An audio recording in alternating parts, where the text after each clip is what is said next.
Welcome to the second part of this video where we'll focus on detailed shading.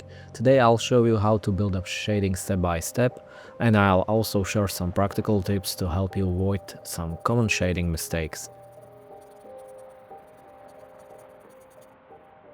In today's lesson, you'll learn how to choose the right shading process depending on what you're drawing, how to prepare a photo reference for shading, especially if you're a beginner, which pencil hardness to use throughout the shading process, and some common shading mistakes. As you already noticed, the proportional sketch is already finished. If you'd like to see how I drew it, make sure to check out the previous video where I explained different methods for transferring accurate proportions. So if you haven't seen it yet, go ahead and pause this video and watch that one first. You'll find the link in the description. In that video, we focused not only on transferring proportions but also on capturing the placement and direction of the shadows. We used what I called pseudo shading, working only with blending stump and lightly map out the general position and flow of the shadows.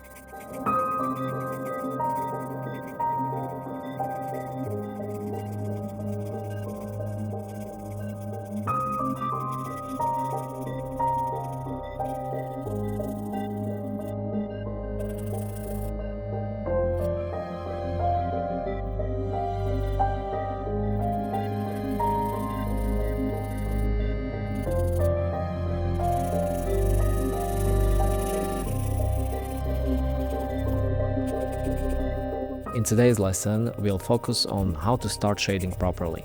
We'll begin very lightly using 2H pencil, and step by step I'll show you how to build up values the right way without making the drawing too dark or, on the other hand, too flat or wash out. When it comes to pencil hardness, the most important rule is to start harder and stay light in the beginning.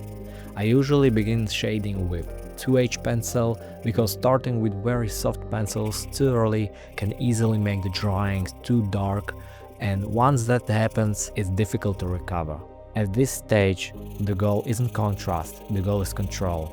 Using harder pencils allows you to slowly build up values without losing structure.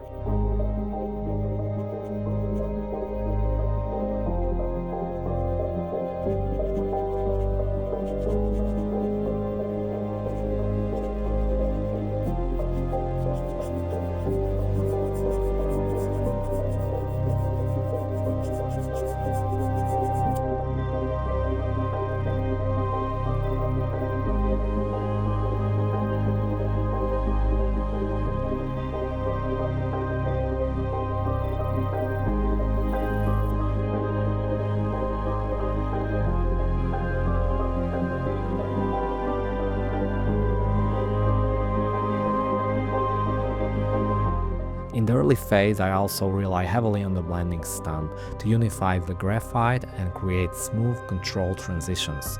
From there, I gradually start darkening the drawing. My standard working pencil is usually HB. If I need more contrast, I move into softer pencils, typically range from 2B to 6B, which I reserve mainly for the darkest areas and final accents. Pencil sharpness is just as important as pencil hardness. The sharper the tip, the more solid and unified the tone will appear, with less visible grain.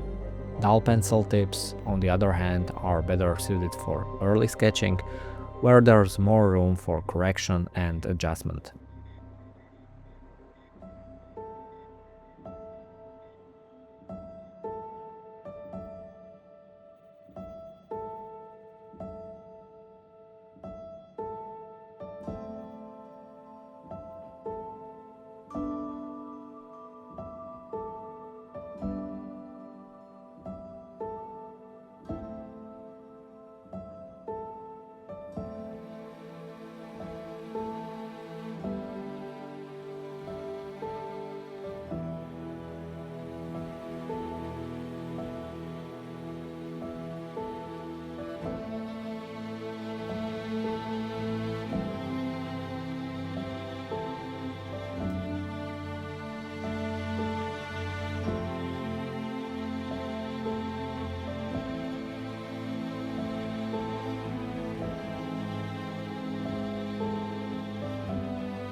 Finally, for clean and professional looking shading, even pressure is essential.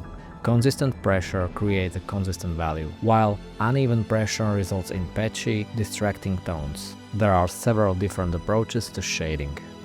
For beginners, the hardest part is usually deciding where to shade and how dark the value should be, which is why following a clear process is so important. One effective approach is to start by shading the entire object with a very light layer of graphite, creating what we call a mid-tone across the whole surface. From that mid-tone, you can either darken the shadows using softer pencils or lighten areas with an eraser if you're not fully confident yet, or if shading a finished figure or complex object feels overwhelming.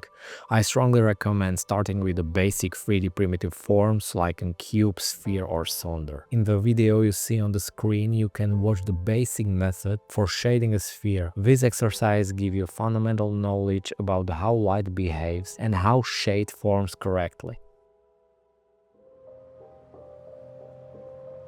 When it comes to shading, perceptual observation of light is extremely important, but so is your understanding of how light behaves. Light hitting an object creates tons of different values. We have the highlights, midtones, shadows, reflected light and ambient light. You can think of a light ray as behaving a bit like a bouncing ball thrown with a full force into an empty room. At first it hits the walls and corners, but with each bounce it gradually loses its energy. Light works in a very similar way. When it enters the room, it reflects off surrounding walls and surfaces, and with every reflection, its intensity becomes slightly weaker. And this reflected light then illuminates the reference object from different directions. As a general rule, lighter surfaces reflect light more strongly and with more energy, while darker surfaces absorb more light, causing the reflected light to weaken and fade.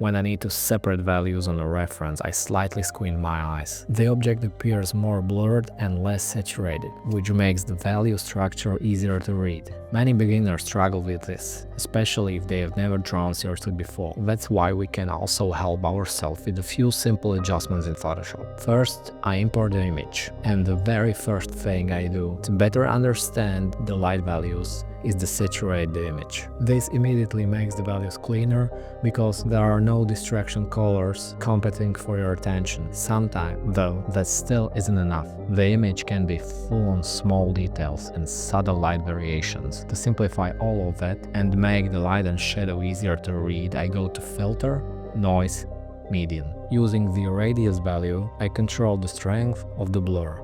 In this case, I might choose something like 7.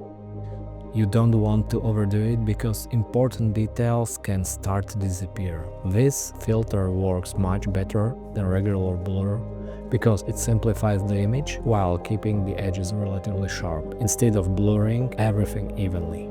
This edited image can now be used as a drawing reference, either displayed on the iPad or printed out. Actually, printing is the better option because an iPad screen emits the light, which can distort your value of perception, especially if you're a beginner. Please don't think of this photo editing method as a final solution. It's just a crutch, a small aid to help you better understand the shading. What really matters is to training your own eye to recognize and separate the light values. One of the common approaches is to start with the dark areas first and ignore all details.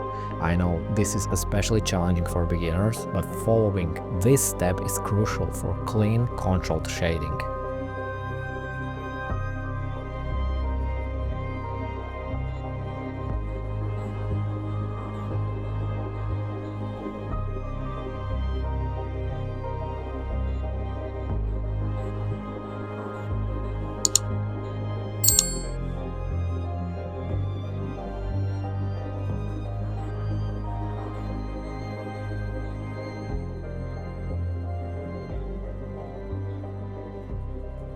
The starting value is just as important. The tone you begin with should not be too dark on a scale from 1 to 10. It should fall roughly between values 3 and 6. What I strongly recommend at the beginning is to practice shading loosely. Fill a few sketchbook pages with nothing but smooth value transitions. This helps you build muscle memory and control. Some of the most common shading mistakes include uneven pressure, which creates darker and lighter strokes and makes the drawing look amateurish. Large, inconsistent gaps in the shading. Incorrect judgment of the light values. Using too much dark value too early. Leaving visible outline lines instead of letting the shading define the form. I use a shading method based on perceptual observation, but also apply knowledge from physics and anatomy to get as close to the reference as possible. I aim to produce visible hatching, readable strokes, and add an artistic accent that makes the drawing look even better than 100% copy. All these small details and intentional hatching should match the values of the original, but their presence on the paper must also be obvious and expressive. In my opinion, drawings done this way are the most beautiful. Of course, not everyone agrees, and that's perfectly fine. Everyone should draw the way that feels right and enjoyable to them. There's no strictly defined method. The key here is what fulfills you and makes you happy. And I think that's really the essence of art, nourishing the inner world of artists while creating a piece that brings joy to others.